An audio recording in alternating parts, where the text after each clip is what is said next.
देख, तू मेरे मुंह मत लग वरना दांत तोड़ दूंगी।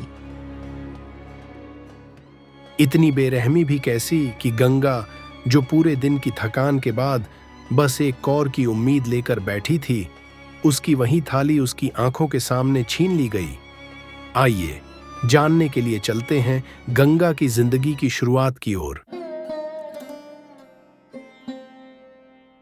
राजपुर के छोटे से गांव में गंगा अपने चाचा धर्मनाथ, चाची कमला और चाची के इकलौते बेटे सोमू के साथ रहती थी। गंगा अनाथ थी, मगर अपने चाचा चाची और सोमू से सगे से भी बढ़कर प्रेम करती थी। लेकिन कमला चाची को गंगा के लिए जरा सा भी स्नेह नहीं था, उल्टा उसे उससे बेइंतहा नफरत थी।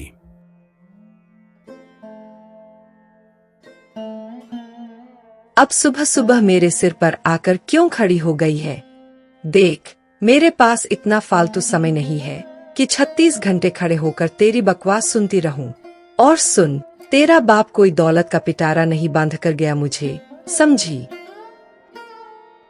थोड़ा रुककर गहरी सांस लेकर कुछ हिम्मत जुटाकर गंगा बोली, वो चाचा जी ने कहा था कि मैं सोमू की पिछले साल की किताबों से पढ़ाई कर लूं ताकि वो मेरा विद्यालय में दाखिला करवा सकें।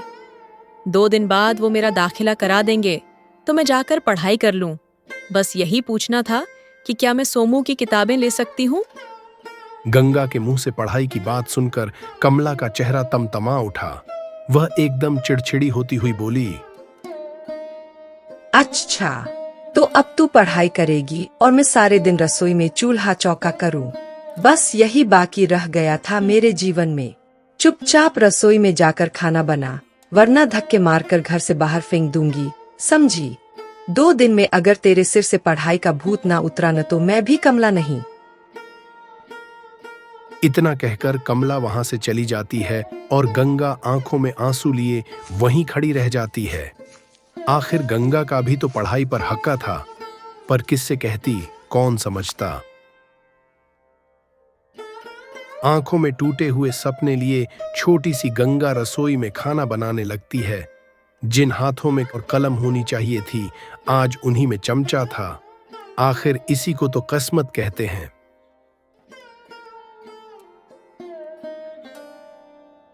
दोपहर को सोमू विद्यालय से घर लौटता है। कमला तुरंत उसके पास पहुंच जाती है। उसकी सारी ममता तो बस अपने बेटे सोमू के लिए ही थी।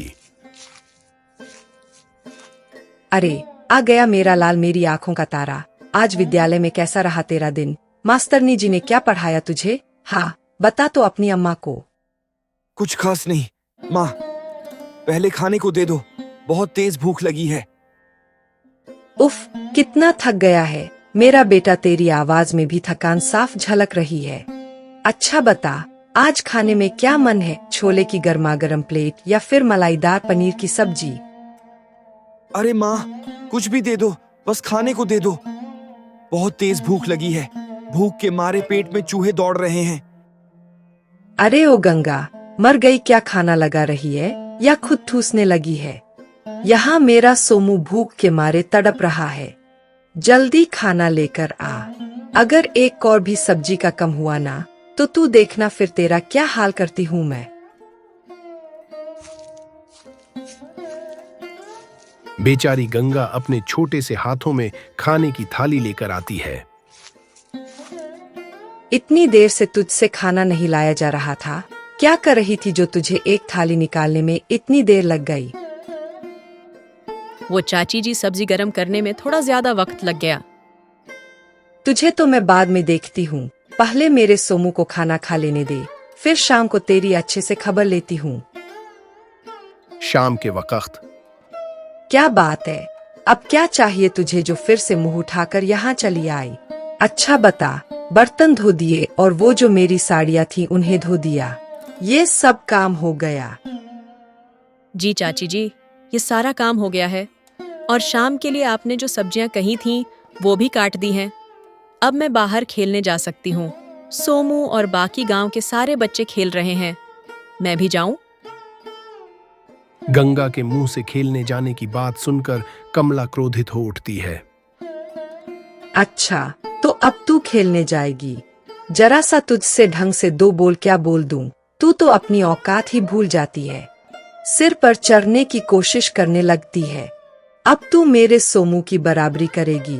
तेरी इतनी जुर्रत? जा, भाग यहाँ से। चुपचाप रसोई में जा, शाम के लिए आटा गूंथ और सब्जी छौंक। बाहर खेलने की हिम्मत दिखाएगी? खिलवाती हूँ तुझको मैं, काम की न काज की, दुश्मन अनाज की। तेरे जैसे लोग बस घर का चैन बिगाड़ने के लिए पैदा हुए हैं।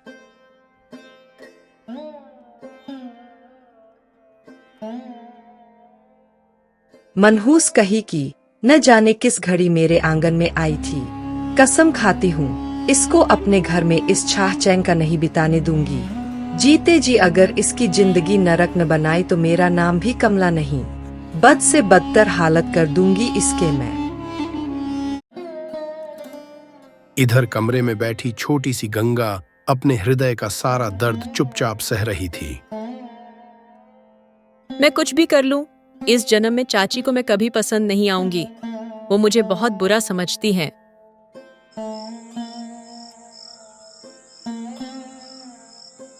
रात को जब धर्मनाथ घर लौटते हैं तब खाने के समय कमला कहती है, आपको आज का खाना कैसा लगा? कई दिनों से वही दाल सब्जी और रोटी खाकर ऊबन हो गई थी, तो सोचा आज कुछ नया और खास बना लिया जाए। इसलिए मैंने आपकी और सोमू की पसंद के छोले और पनीर की सब्जी बनाई है। पूरे दिन काम करते करते हाथ पैर दुखने लगते हैं, लेकिन फिर सोचती हूँ कि अगर एक वक्त का खाना भी अपने परिवार को स्वाद और भरपूर तृप्ति न दे पाओ तो यह तो गलत बात होगी। सब कुछ अपने ही हाथों से बनाया है मैंने। सच में कमला, आज का खाना बहुत स्वादिष्ट बना है। सोमू, उसकी पढ़ाई कैसी चल रही है? पढ़ाई की बात से याद आया, गंगा बेटी गंगा, उसकी पढ़ाई का क्या हुआ? गंगा का नाम सुनते ही कमला के चेहरे के रंग बदलने लगते हैं। सोम, क्या बताऊं उसका, वह तो बेचारा दिन रात बस पढ़ाई ही करता रहता है। जब देखो तब पढ़ाई की ही बातें करता है बस। आज से पहले मैंने उसे इतनी मेहनत करते कभी नहीं देखा। कहता है बाबा को डॉक्टर साहब बनकर ही दिखाऊंगा। तभी गंगा भीतर आ जाती है। अरे बेटी गंगा, कैसी चल रही है तुम्हारी पढ़ाई? तुम्हें याद है न, ठीक 2 दिन बाद तुम्हारा दाखिला करवाना है। सारी चीजें पढ़ ली हैं न? देखो, यह समय बहुत अहम है। मेहनत और लगन से ही आगे का रास्ता आसान होगा। कमला जैसे ही दाखिले की बात सुनती है, उसका मन अचानक अस्थिर हो उठता है। अरे गंगा, भीतर जाकर सोमू के कमरे से उसकी किताबें ले आ और देख भी लेना, फिर जल्दी लौट आना। आज हम चाची बेटी बाहर वाले कमरे में सोएंगे। सुबह जल्दी उठना है, भीतर चाचा और सोमू सोएंगे। जी चाची जी, और चाचा आप चिंता मत कीजिए, मैं सब कुछ पढ़ लूंगी। इतना कहकर गंगा वहां से चली जाती है। सुनिए जी, मैं आपसे कहना चाहती कि गंगा पढ़ाई नहीं करना चाहती है। वह तो सोमू को पढ़ते देख कह रही थी कि चाची आप ही चाचा से कहो, मुझसे यह सब न होगा। सोमू कितनी मेहनत करता है, यह मेरे बस की बात नहीं है। आप उसका दाखिला वाहिला रहने दीजिए। लेकिन गंगा को देखकर तो ऐसा नहीं लगता। उसकी बातों से भी बिल्कुल नहीं लगता कि वह पढ़ाई से डर रही है। मेरे अनुसार शायद तुम गलत समझ रही हो। मैं गलत समझती अगर वह मुझसे खुद आकर न कहती वह बिना माँ की बेटी है। अपने दिल की बात उसने मुझसे कही है। और आप ही बताइए, क्या अब मैं आपसे झूठ बोल रही हूँ? नहीं कमला, तुम गलत समझ रही हो। मेरे कहने का वह मतलब नहीं था। लेकिन तुम तो घर में दिन भर रहती हो, शायद बिटिया को तुम ज्यादा समझती हो। ठीक है, फिर जैसा तुम्हें ठीक लगे। गंगा के साथ छल करके कमला ठंडी सांस भरती है। चाची जी, सारा काम भी हो गया और मैंने किताबें भी देख ली हैं। अब क्या मैं आपके साथ लेट जाऊं? किताबें देख ली, जिंदगी भर यूं ही देखती रह, पर ना तेरे नसीब में नहीं। और हाँ, मेरे साथ लेटने की औकात नहीं है तेरी। जुबान खोलने से पहले सोचा कर, चुपचाप नीचे चादर बिछा और सो जा। सुबह चाचा के जगने से पहले उठा दूंगी, तब इधर लेटना। अभी अपनी जगह पर ही लेट जा, कोई दाखिला वाहिला नहीं होगा तेरा। चल अब जा। छोटी गंगा, जिसे चाची की बेवजह नफरत का अंदाजा भी न था, आंसू भरी आंखों से रात भर सिसकती रही। सबके सो जाने पर वह चुपके रोती रही। शायद बिना मां की बेटी का जीवन ऐसा ही होता है।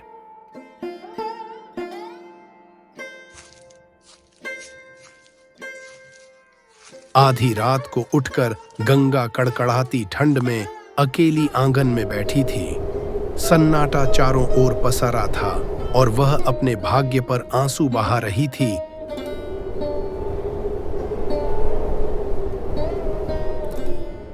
माँ बाबा, आप दोनों कहाँ चले गए? मुझे यहाँ अकेला छोड़कर आपकी बहुत याद आती है।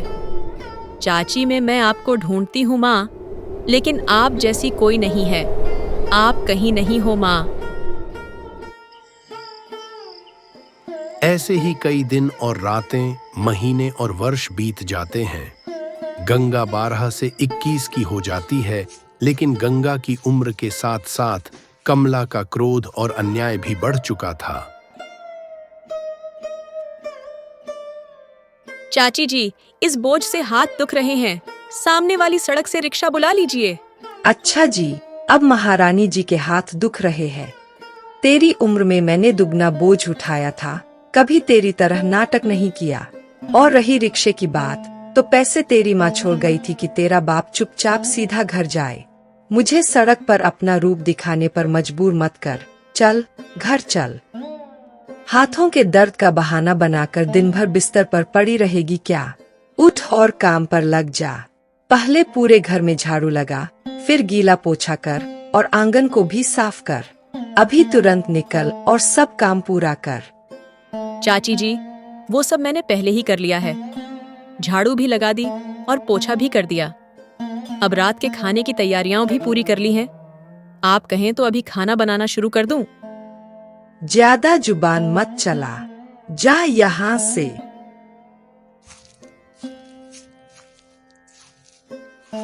आंगन में पड़ी पुरानी चारपाई पर कमला और धर्मनाथ चुपचाप बैठे हैं। अरे, आप यहाँ बाहर बैठे हैं और मैं तो पूरे घर में आपको ढूंढ रही थी। चलिए भीतर चलिए और साथ में खाना खाते हैं। क्या बात है, आप कुछ सोच रहे हैं? अगर मन में कोई बात है तो मुझे बता सकते हैं। कमला कुछ नहीं, बस यही सोच रहा था कि गंगा अब 21 की हो गई है। लगता है विवाह की उम्र आ गई है, तो सोच रहा हूँ उसके लिए कोई अच्छा योग्य वर कहाँ ढूंढा जाए। अरे बस इतनी सी बात। यही ख्याल तो मेरे मन में भी लंबे समय से था, लेकिन कहने की हिम्मत नहीं हुई। सच है, गंगा की उम्र अब बहुत हो गई है। आखिर कब तक उसे घर में बोझ की तरह रखेंगे? मेरी नजर में उसके लिए बड़ा अच्छा रिश्ता है, मेरी बहन के जेठ का रिश्ता। लड़की घर की ही घर में रहेगी और सबसे बढ़कर उनकी कोई मांग नहीं है। दहेज का झंझट भी नहीं होगा, नहीं लगेगी न फिटकरी और चट मंगनी पट ब्याह हो जाएगा। तुम्हारी बहन का वही जेठ ना, जिसकी पत्नी पिछले साल आग में जलकर मर गई थी और 2 छोटे बच्चे भी छोड़ गई थी। उस आदमी की उम्र भी 50 के आसपास होगी। तुम्हें जरा भी शर्म नहीं आई गंगा के लिए ऐसा रिश्ता लाने में? मैंने तुम्हें क्या समझा था और तुम क्या निकली कमला? हाँ, वही रिश्ता, वह मनहूस लड़की उसी के लायक है। और मुझे शर्म क्यों आएगी भला? शर्म तो आपको करनी चाहिए जो अपने लड़के का हक 2 टके की लड़की के लिए खाना चाहते हैं। सुन लीजिए जी, मैं कसम खाती हूँ, गांव की जमीन का एक भी टुकड़ा अगर आपने उसके दहेज में लगाया तो मैं देखूंगी कहाँ से देते हैं आप अपनी प्यारी गंगा के लिए दहेज। जिंदगी भर अपनी छाती पर बिठा कर रखिए उस मनहूस को, लेकिन दहेज में 1 रुपया भी मैं नहीं दूंगी। कसम है मुझे, मेरी सोमू की एक जोड़ी में ही गंगा की विदाई होगी, याद रखिए यह बात। कमला कम से कम उम्र का तो अंतर देखती 30 साल बड़ा है वह हमारी गंगा से। अरे कन्या है वह कमला, पराए घर जाना है उसे, पाप पुण्य का भी तो सोचो।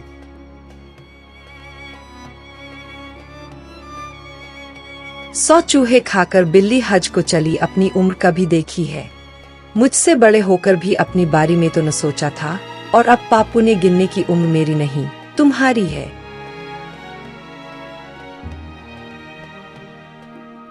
तुम गलत राह पर हो कमला, लेकिन अब और नहीं।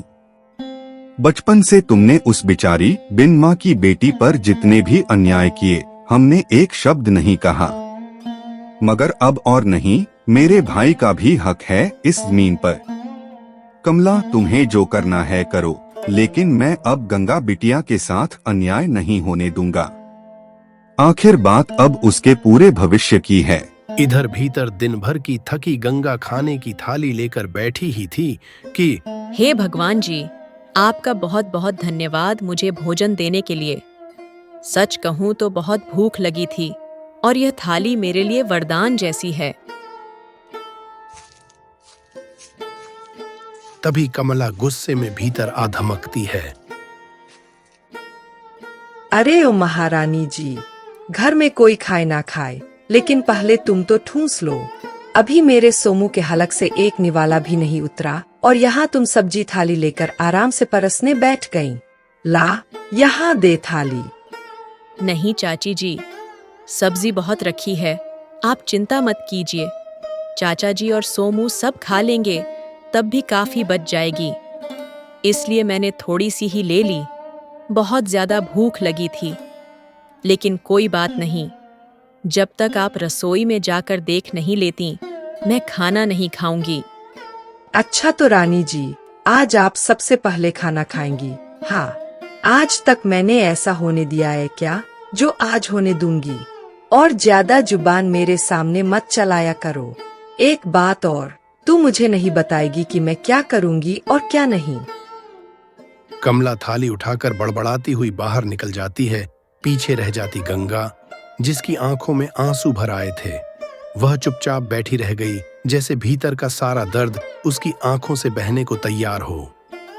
अगले दिन धर्मनाथ गांव के रईस व्यापारी सेठ रामलाल के घर गंगा के लिए रिश्ते मांगने पहुंचते हैं। सेठ जी, बड़ी उम्मीद लेकर आपके दरवाजे आया हूँ।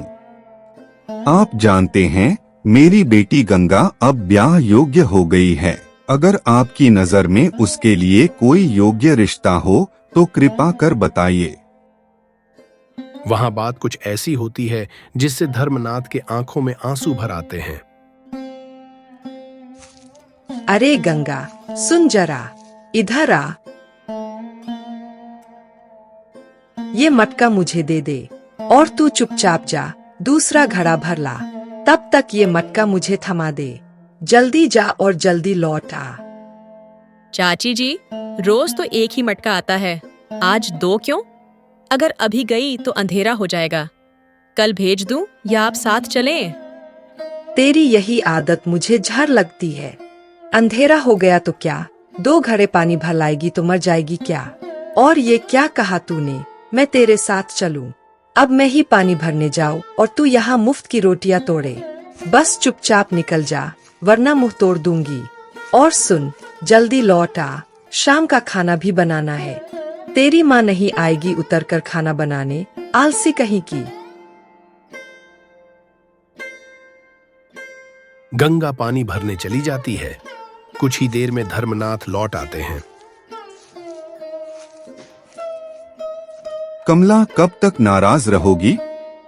वैसे तुम ठीक ही कह रही थी, रिश्ते आसानी से नहीं मिलते और दहेज देना भी उचित नहीं होता। अरे क्या कहा आपने?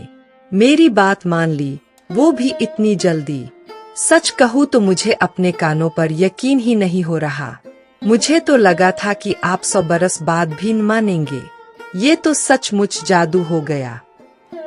तुम्हारी बात मानकर ही हमने गंगा के लिए एक गरीब मगर सभ्य परिवार का रिश्ता पक्का कर दिया है। उनकी ओर से दहेज की कोई मांग नहीं है। अरे छोड़ो जी, छोड़ो बेकार की बातें। अब बस जल्दी इसकी शादी करा दो और घर से ये आफत हटाओ। चलो जी, मैं चाय बना देती हूँ। बेटी गंगा, तुम्हें इस रिश्ते से कोई परेशानी तो नहीं है ना? अरे गंगा को भला क्या चिंता होगी? जब उसकी चाची ने हाँ कह दी है तो समझ लो उसकी भी हाँ ही है, ऐ न?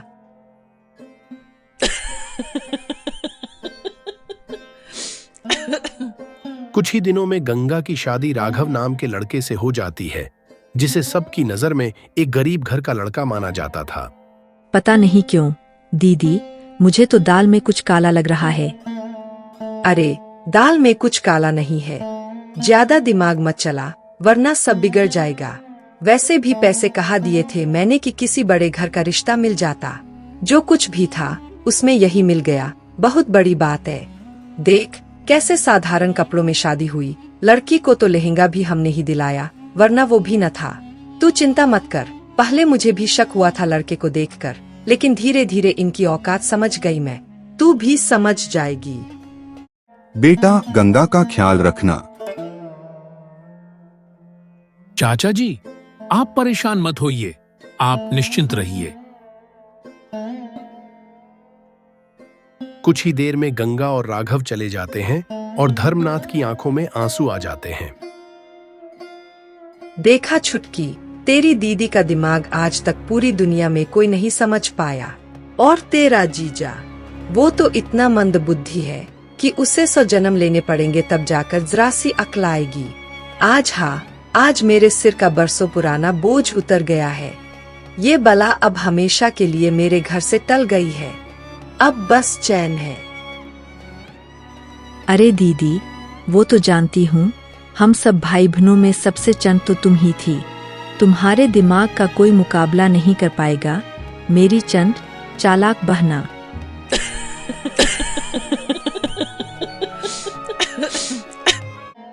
मत जाना छोटी, अभी तो आई है और तुरंत जा रही है। कम से कम कुछ दिन तो अपनी दीदी के पास रुक जाती। वैसे भी तू कितने सालों बाद आई है। अरे दीदी, न जाओ तो और क्या करूं? देख रही हूं मेरी सास के लक्षण कैसे है। जीजा जी से चिपकी चिपकी घूम रही है और मुझसे मुंह बनाए हुए है। पता नहीं अब फिर कब मिलने का मौका मिलेगा। मत जा, वरना तेरी दीदी एक बार फिर अकेली रह जाएगी। अगर आज और रुक गई तो पूरा घर सिर पर उठा लेंगी। देखा नहीं आपने, सुबह से ही कैसे मुंह बनाते हुए मेरे पीछे घूम रही है।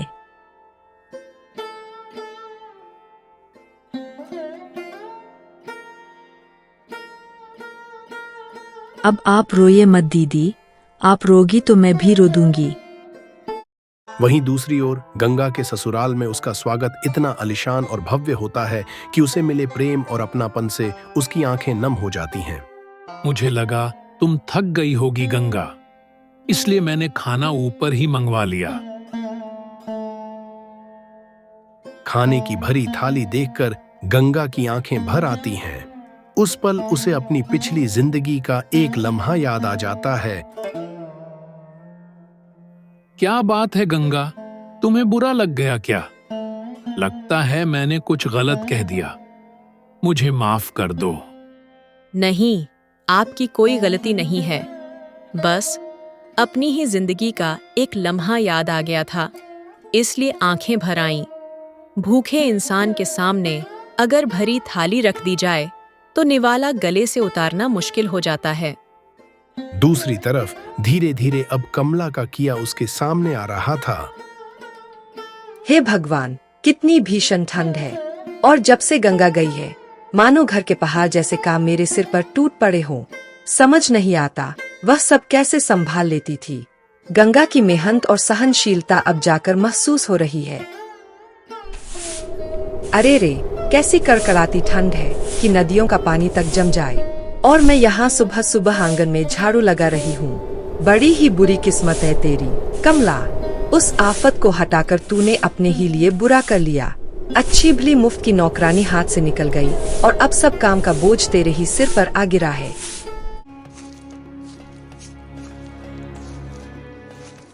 कमला भीतर आते ही चक्कर खाकर लड़खड़ाती है और जमीन पर गिर पड़ती है। इतने पैसे कहाँ से आएंगे? ऑपरेशन जरूरी है वरना बीमारी बढ़ेगी। पीछे खड़ा राघव सारी बातें सुनकर तुरंत धर्मनाथ के पास आता है। चाचा जी, पैसों की चिंता मत कीजिए, बस चाची जी का इलाज कराइए, बाकी सब मैं देख लूंगा। नहीं नहीं राघव बेटा, तुम भला पैसे क्यों दोगे? मैं तुमसे पैसे नहीं ले सकता, यह हम नहीं कर सकते। कैसी बातें कर रहे हैं आप? मैं भी तो आपका बेटा ही हूं। धन्य है तुम्हारे माँ बाप बेटा, सच में तुम में सेठ जी के ही संस्कार हैं, उदार हृदय पाया है तुमने। हाँ हाँ मुंशी जी, यहाँ बैठिए। गंगा के रिश्ते के बारे में तो हमें भी आपसे बात करनी थी। आइए बैठकर सब बताइए हमें। धर्मनाथ एक एक करके सारी बातें रामलाल को बता देता है। वह कमला के गंगा पर बढ़ते अत्याचार की कहानी भी सुना देता है। धर्मनाथ, गंगा के लिए हमारे बेटे राघव का रिश्ता है। हम उसके लिए एक सीधी और सुशील लड़की ढूंढ रहे थे जिसका परिवार सरल हो। हमारी नजर में तुमसे बेहतर समधी हमें सच में नहीं मिलेगा। मुझे समझ ही नहीं आ रहा कि मैं क्या कहूँ। मेरे पास शब्द कम पड़ रहे हैं। बड़ी भाग्यशाली है हमारी बिटिया गंगा, बस यही कह सकता हूँ। दिया लेकर भी ढूंढता तो इतना बड़ा रिश्ता न मिलता सेठ जी। चलो, तुमने हाँ कर दी तो हमारी चिंता खत्म हुई। और हाँ, तुम्हारी पत्नी कमला से बचने का भी उपाय हमारे पास है। इलाज के बाद घर लौटकर धर्मनाथ कमला को सारा सच बता देता है। कमला के पांव तले जमीन खिसक जाती है। तभी गर्म दूध का गिलास लिए गंगा उसके पास आ जाती है। चाची जी, ये रहा गरम दूध, इसे आराम से पीजिएगा, थोड़ा गरम है। आपकी दवाइयां चल रही हैं ना, तो ये आपको जरूर फायदा देगा। गंगा के मुंह से यह बात सुनकर कमला को कुछ पुरानी यादें ताजा हो जाती हैं। अरे ओ गंगा, कहाँ मर गई? 36 घंटे लगाएंगी क्या? मेरा सोमू स्कूल के लिए देर कर रहा है। बेचारी गंगा जल्दी जल्दी दूध लाई, तभी सोमू के हाथ से ग्लास गिर गया। अरे ये क्या बदतमीजी है सोमू, दूध क्यों गिरा दिया तूने? तू भी बहुत बिगड़ रहा है सोमू। सोमू कमला से डरकर झूठ बोल देता है। नहीं माँ, मेरा मुंह जल गया। दीदी ने बहुत गर्म दूध दे दिया था। क्या तूने जल्दी जल्दी के चक्कर में मेरे बेटे का मुंह जला दिया? रुक, अभी तुझे मजा चखाती हूँ। तू ऐसे नहीं मानने वाली। कमला गर्म दूध का ग्लास गंगा पर फेंक देती है, जिससे गंगा का हाथ जल जाता है। कमला को अपनी पुरानी करतूतें याद आती हैं, आंखें नम हो जाती हैं, दिल पछतावे से भर जाता है। वह हाथ जोड़कर गंगा से अपने पापों की माफी मांगने लगती है। मुझे माफ कर दे गंगा बेटी, मैंने तुझ पर बड़े जुल्म ढाए हैं। तेरी माँ नहीं थी, मुझे तेरी माँ बनना चाहिए था, लेकिन मैं तो असफल रही। मुझे माफ कर दे बेटी, पर मेरे कर्मों की सजा मुझे मिल गई है। आज मेरी सांसें भी तेरी ही देन है। तू न होती तो शायद मैं भी न होती। मुझे माफ कर दे बिटिया रानी। चाची जी, आप पुरानी बातें भूल जाइए। मैंने तो आपको कब का माफ कर दिया है। अब बीते हुए पलों के बारे में सोचकर खुद को कष्ट मत दीजिए। जो समय निकल गया उसे याद करके दुखी होने से बेहतर है कि हम आज को संवारें और आने वाले कल को बेहतर बनाने की कोशिश करें। आपकी ममता और अपनापन ही मेरे लिए सबसे बड़ी ताकत है। चलो शुक्र है, वरना अगर तेरी चाची कमला अपने पाप गिनने बैठ जाए ना, तो हम यही बैठे बैठे बूढ़े हो जाएंगे और कमला की हरकतें, वो तो रोज की नई मुसीबत अपडेट है, खत्म होने का नाम ही नहीं लेती।